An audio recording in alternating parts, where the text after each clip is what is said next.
नमस्कार दोस्तों।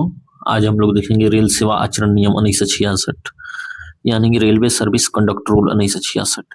इसके पहले हम लोगों ने D&AR रूल 1968 देखा था। उसके सभी नियमों को विस्तार पूर्वक हम लोग चर्चा किए हैं और आज हम लोग देखते हैं ये आचरण नियम। तो इसमें जो है हम लोग पहले चर्चा कर लेते हैं सभी प्रमुख रूल कौन कौन से हैं और उसके बाद एक साथ शॉर्ट में रूल नंबर 1 से रूल नंबर 26 तक हम लोग देख लेंगे। तो चलिए देखते हैं ये कंडक्ट रूल है क्या। तो कंडक्ट रूल के तहत यदि कोई कर्मचारी मान लीजिए रेलवे के रूल का उल्लंघन करता है तो उसको सजा दिया जाता है D&AR रूल के तहत। तो पहले ये देखते हैं, यह नियम भारतीय रेलवे के कर्मचारियों के लिए नैतिकता, सत्यनिष्ठा और अनुशासन का मानक तय करता है। और पहले देखते हैं ये लागू किस पर होता है। तो लागू जो ये होता है ये सभी रेल कर्मचारी पर लागू होता है। जितने भी रेल कर्मचारी है सभी पर लागू होता है। और अखिल भारतीय सेवा के जो सदस्य हैं, जो IAS IFS होते हैं, ऑल इंडिया सर्विस मेंबर जो होते हैं, इन पर ये लागू नहीं होता है। रेलवे सुरक्षा बल के सदस्य जो होते हैं इन पर भी लागू नहीं होता है। और आकस्मिक रोजगार यानी कैजुअल एम्प्लॉयमेंट वाले व्यक्ति जो होते हैं इन पर भी ये लागू नहीं होता है। अब देखते हैं इसका ऐतिहासिक और संवैधानिक पृष्ठभूमि क्या है। तो संवैधानिक आधार जो है ये भारत के संविधान 309 के तहत, अनुच्छेद 309 के तहत राष्ट्रपति द्वारा प्रदत्त शक्तियों का प्रयोग करता है। और ये लागू कब हुआ था? तो ये 21 मार्च 1966 को लागू हुआ था। इसका उद्देश्य जो है भ्रष्टाचार रोकना, अनुशासन बनाए रखना और ड्यूटी के प्रति समर्पण। पहले देखते हैं कि ये आचरण नियम जो है, ये नियम 3 जो है ये रेल सेवक के लिए 3 का 1 जो है पूर्ण सत्य निष्ठा के लिए है। और रूल 3 का 1 का 2 जो है ये कर्तव्य के प्रति समर्पण इसमें दिया हुआ है रूल 3 1 का 2 में। और रूल नंबर 3 का 1 का 3 जो दिया है अशोभनीय कार्य नहीं करना है। आगे देखते हैं पर्यवेक्षक का कर्तव्य। प्रत्येक सुपरवाइजर अपने अधीन कर्मचारियों की सत्य निष्ठा और समर्पण सुनिश्चित करने के लिए कदम उठाएगा।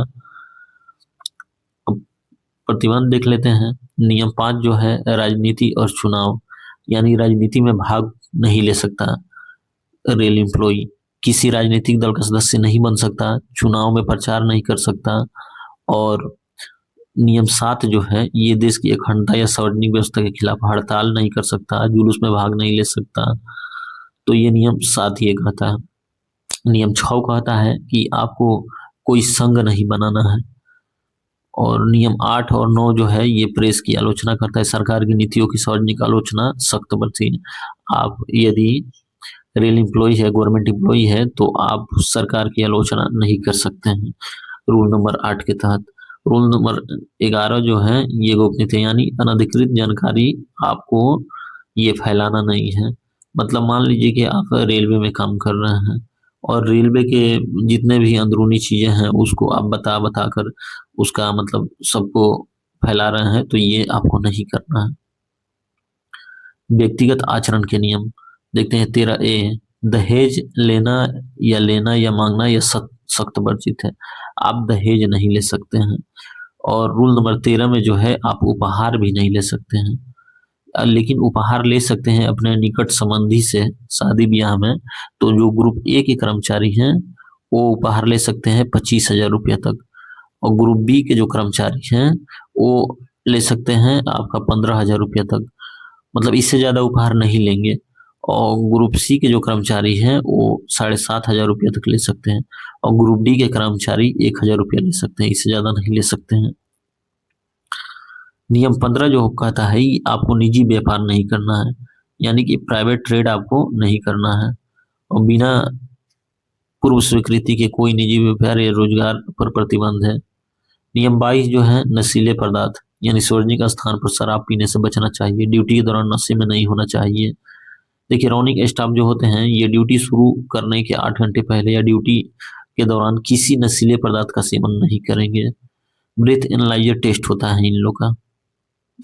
आगे देखते हैं नियम 3 के सी क्या कहता है। नियम 3 के सी कहता है, ये बहुत बार एग्जाम में पूछा गया है कि कंडक्ट रूल का महिलाओं का यौन उत्पीड़न से कौन सा रूल संबंधित है। तो ये 3 का सी संबंधित है। तो कामकाजी महिलाओं का यौन उत्पीड़न कार्यस्थल पर यौन उत्पीड़न जो है ये नियम 3C के अंतर्गत आता है, ये सख्त वर्जित है। कोई भी रेल सेवा कार्यस्थल पर किसी महिला का यौन उत्पीड़न नहीं करेगा। जैसे परिभाषा, शारीरिक संपर्क नहीं करेगा, यौन अनुग्रह की राशि की मांग नहीं करेगा, अश्लील टिप्पणियां नहीं करेगा या अश्लील साहित्य नहीं दिखाएगा, पोर्नोग्राफी उसको। कार्यस्थल का दायरा जो है जैसे कार्यालय हो गया, अस्पताल हो गया या खेल परिसर हो गया। ड्यूटी के दौरान यात्रा के लिए प्रदान किया गया परिवहन भी कार्यस्थल माना जाता है। जैसे नियम तोड़ने का परिणाम जो है, जैसे आचरण नियम 1966 का यदि कोई उल्लंघन करता है, यानी वह कार्य करता है जो रूल के खिलाफ हो, तो उसको D&AR रूल 1968 के तहत जो है उसको चार्जशीट जारी किया जाता है और उस चार्जशीट के द्वारा जो है उसे दंड दिया जाता है। और ये जो है नेचुरल जस्टिस पर आधारित है, कोई भी अपने ही मामले में न्यायाधीश नहीं हो सकता है। और दंड के प्रकार जो है ये आपका माइनर पेनाल्टी होता है SF 11 के तहत, इसे स्टैंडर्ड फॉर्म कहते हैं। और निंदा जो है या पदोन्नति रोकना, लेकिन मेजर पेनाल्टी जो होता है ये SF 5 के तहत किया जाता है। और ये इसमें होता है सेवा से हटा दिया जाता है, रिमूवल कर दिया जाता है, सेवा से डिसमिस कर दिया जाता है, बर्खास्ती कर दिया जाता है या अनिवार्य सेवानिवृत्ति दे दी जाती है। जब मान लीजिए सेवा से हटा दिया जाएगा तो वो फिर जो है कहीं नौकरी नहीं कर पाएगा, लेकिन नहीं, सेवा से हटा दिया जाएगा तो वो फिर दोबारा आ सकता है, लेकिन बर्खास्ती अगर कर दी जाए, डिसमिस कर दी जाए तो पुनः वो दोबारा नहीं आ सकता सेवा में। देख लेते हैं नियम 3 का 1 जो है पूरी सत्यनिष्ठा बनाए रखना है। नियम 22 रौनिक स्टाफ के 8 घंटे पूर्व नशा निषेध है। 21 जीवित जीवन साथी के होते हुए दूसरा विवाह की अनुमति वर्जित है। यानी कि मान लीजिए आप शादीशुदा हैं, ये आपकी पत्नी है, तो आप किसी से विवाह नहीं कर सकते हैं, या किसी महिला से आप विवाह नहीं कर सकते हैं जब उसका पति हो। सिंगल व्यक्ति सिंगल से शादी कर सकता है। नियम 3 शिकायत समिति जांच पदाधिकारी के रूप में कार्य करती है। नियम 18 कहता है चल अचल संपत्ति की पूर्व सूचना अनुमति आवश्यक है। यानी कि चल अचल जो संपत्ति होती है उसका आपको मतलब सूचना देना है। और 18 रूल नंबर 18 का एक कहता है कि चल अचल संपत्ति विदेश में आपको नहीं रखनी है, मतलब नहीं करना है। ये 18 का ये विदेशों में चल अचल संपत्ति से संबंधित है। अब देखते हैं ये रेलवे के सेवा आचरण नियम 1966 किस पर लागू नहीं होता है, तो RPF पर लागू नहीं होता है। रॉनिंग स्टाफ को ड्यूटी कितने नशीले पदार्थ का सेवन नहीं करना चाहिए, तो 8 घंटे पहले सेवन नहीं करना चाहिए। आगे देखते हैं कामकाजी महिलाओं के यौन उत्पीड़न का निषेध किस नियम के तहत आता है, तो ये रूल 3 के C के तहत आता है। ग्रुप C कर्मचारी शादी के अवसर पर बिना पूर्व स्वीकृति के अधिकतम कितने रुपए का उपहार ले सकता है, तो ये आपका 750 रुपये ले सकता है, 1000 नहीं होगा इसका आंसर। आगे देखते हैं अब आचरण नियम और अनुशासन एवं अपील नियम के बीच क्या संबंध है। तो आचरण नियम यह तय करते हैं कि एक कर्मचारी को कैसा व्यवहार करना चाहिए और नियम पुस्तिका में है, और D&A नियम वह प्रक्रिया है जिसके तहत आचरण नियम तोड़ने पर दंड दिया जाता है। आगे देखते हैं प्राकृतिक न्याय, ये नेचुरल जस्टिस के 2 मुख्य सिद्धांत क्या क्या है। कोई भी अपने मामले में जज नहीं हो सकता है, दूसरे पक्ष को भी सुना जाना चाहिए। अब देखते हैं रेलवे कंडक्टर रूल 1966, ये जो है सभी रेल कर्मियों पर लागू होता है। RPF all Indian service schedule को छोड़कर सख्त मनाही है राजनीति, दहेज, यौन उत्पीड़न, नशा। और मूल आधार इसका है सत्यनिष्ठा, ड्यूटी के प्रति समर्पण, उचित व्यवहार। और परिणाम पर इसका जो है D&AR रूल 1968 के तहत माइनर या मेजर पेनाल्टी दी जाती है, उसके तहत चार्जशीट दी जाती है। अब देख लेते हैं रूल नंबर 1 से रूल नंबर 26 तक। ये कंडक्ट रूल में टोटल 26 रूल हैं, लेकिन D&AR रूल में 31 रूल हैं। तो इसमें 26 रूल है, तो इसको देखते हैं। रूल नंबर 1 कहता है कि इसमें उद्देश्य दिया गया है। रूल नंबर 2 में परिभाषा दिया गया है। रूल नंबर 3 जो है ईमानदारी के साथ ही कार्य करना है, सत्यनिष्ठ रहना है, पारदर्शिता आपको रहना है। रूल 3 में देख लेते हैं, 3 का 2 जो है सक्षम अधिकारी का निर्देशों का पालन करना है, वो भी रिटेन में। मान लीजिए कोई आपका प्रिय अधिकारी आपको कोई निर्देश देता है मौखिक, तो आप कार्य नहीं करेंगे, उसको रिटेन में मांगेंगे, रिटेन में देने का उनको अधिकार है, तभी आप काम करेंगे। और 3 का C जो है कार्यस्थल पर महिलाओं का उत्पीड़न से ये संबंधित है, ये मोस्ट इंपोर्टेंट है। अब देख लेते हैं रूल 4, यानी गवर्नमेंट फॉर्म में प्रभाव आपका नहीं बनाना है। जैसे मान लीजिए आप गवर्नमेंट में काम कर रहे हैं, ट्रांसफर के लिए या प्रमोशन के लिए किसी नेताजी से आप फोन करवा रहे हैं कि हमारा प्रमोशन हो जाए या ट्रांसफर हो जाए, तो ये आपको नहीं करना है। इसके तहत जो है आपको सजा हो सकती है, यानी दंड मिल सकता है। रूल 4 का ये उल्लंघन माना जाएगा। रूल 5 कहता है पॉलिटिकल पार्टी में इन्वॉल्व आपको नहीं होना है, यानी किसी भी पॉलिटिकल पार्टी में आप इन्वॉल्व नहीं हो सकते हैं। अब रूल 6 देख लेते हैं। संघ या संगठन का हिस्सा आप नहीं हो सकते हैं, या संघ या संगठन आप नहीं बना सकते हैं यूनियन को छोड़कर। यूनियन में यूनियन का हिस्सा आप हो सकते हैं, जो रेलवे यूनियन होती है। अब 7 देखते हैं। विद्रोह में आप भाग नहीं लेंगे, धरना में नहीं जाएंगे, जुलूस में नहीं जाएंगे, ये रूल 7 कहता है। यूनियन आंदोलन में भाग ले सकते हैं आप, लेकिन ऐसे नॉर्मली कहीं भाग नहीं ले सकते। लेकिन इसके लिए ये भी जरूरी है कि 6 सप्ताह पहले आपको सूचना देना होगा। ठीक है। अब रूल नंबर 8 देखते हैं।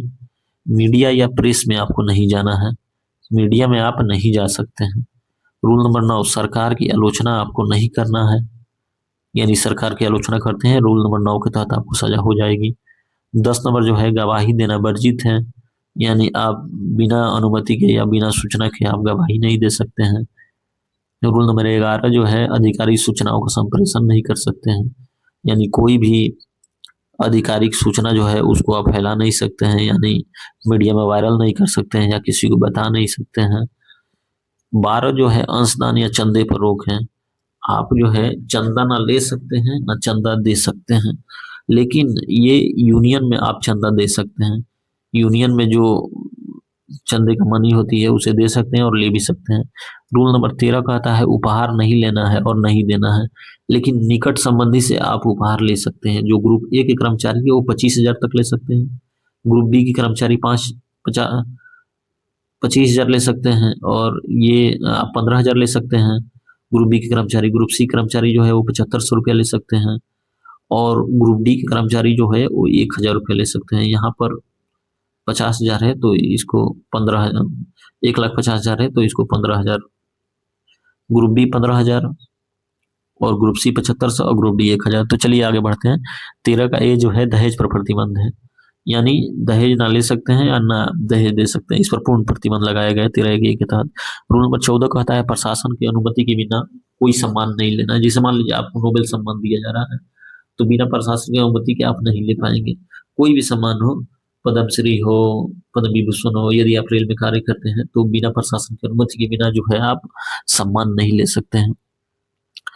15 कहता है कि निजी व्यापार पर प्रतिबंध है। ठीक है, यानी कोई भी निजी व्यापार रेल में कार्य करते हुए आप नहीं कर सकते हैं। और 15 का ये कहता है कि क्वार्टर जो है वो रेंट पर भी नहीं देना है। यानी मान लीजिए आप क्वार्टर ले लिए और किसी और व्यक्ति को रेंट पर दे रहे हैं, आप अपने घर में रह रहे हैं, तो ऐसा नहीं करना है। ऐसा करने पर 15 रूल नंबर 15 के एक के तहत आप पर कार्रवाई हो सकती है। रूल नंबर 16 कहता है कि शेयर और म्यूचुअल फंड पर रोक है, यानी शेयर और म्यूचुअल फंड में इन्वेस्टमेंट पर रोक है, लेकिन 6 महीने के मूल वेतन के बराबर आप कर सकते हैं, लेकिन इससे ज्यादा यदि करते हैं तो आप पर कार्रवाई हो सकती है। बिना सूचना दिए हुए आप शेयर मार्केट में म्यूचुअल फंड पर 6 महीने के मूल वेतन के बराबर आप कर सकते हैं। 17 जो है, दिवालियापन या ऋणग्रस्त होने पर प्रशासन को सूचित करना है। मान लीजिए आप दिवालिया हो गए, आपके पास पैसा नहीं है, कुछ भी नहीं है, तो सबसे पहले आपको प्रशासन को सूचित करना है। रूल नंबर 18 कहता है चल अचल संपत्ति की घोषणा करना है आपको। और 18 का एक आता है विदेश में चल अचल संपत्ति पर रोक, यानी विदेश में चल अचल संपत्ति आप नहीं कर सकते हैं। रूल नंबर 19, रेल सेवक कार्यों के बारे में प्रचार प्रसार पर रोक किया गया है। 20 नंबर जो है वो ट्रांसफर या प्रमोशन पर प्रभाव पर रोक है, यानी ट्रांसफर और प्रमोशन का प्रभाव आप दिखाएंगे तो इस पर रोक लगाया गया है। विवाह के संबंध में प्रतिबंध, यानी वही जैसे आप सिंगल हैं और किसी सिंगल व्यक्ति से शादी कर सकते हैं, और जैसे मान लीजिए किसी का हस्बैंड है तो उसके हस्बैंड से कोई महिला शादी नहीं कर सकती है, और किसी का वाइफ है तो उसके वाइफ से कोई और शादी नहीं कर सकता है रेल कर्मचारी, जब तक कि वो सिंगल ना हो जाए। मादक पदार्थों के सेवन पर प्रतिबंध है, यानी कि रोलिंग कर्मचारी के लिए 8 घंटे के पहले आप मादक पदार्थ का सेवन नहीं करेंगे। 22 का ए जो है बाल श्रम पर रोक है, यानी कि 14 साल से कम उम्र के बच्चों को श्रम पर आप नहीं रख सकते हैं, ये रूल नंबर 22 का ए है। और 23 है राष्ट्रपति के अधिकार निहित है, यानी राष्ट्रपति का ये अधिकार है, वो चाहे तो किसी की सजा माफ कर सकता है। 24 जो हो गया अधिकारों का प्रत्यायोजन का प्रावधान है। रूल नंबर 25 जो हो गया नियमों को निरस्त करने का अधिकार है। और रूल नंबर 26 जो हो गया सभी प्रशासनिक आदेशों की चर्चा इसमें की गई है। तो हमने कंडक्ट रूल का रूल नंबर 1 से लेकर रूल नंबर 26 तक टोटल देख लिया, लेकिन इसमें जो है 3 का सी इम्पोर्टेंट है, जो कार्यस्थल पर महिलाओं का यौन उत्पीड़न है। बाकी सब इम्पोर्टेंट है, आप लोग इसको एक बार देख लेंगे। तो चलिए धन्यवाद, इसी के साथ वीडियो समाप्त करते हैं। आगे भी ऐसे वीडियो लेकर आए, तब तक के लिए धन्यवाद।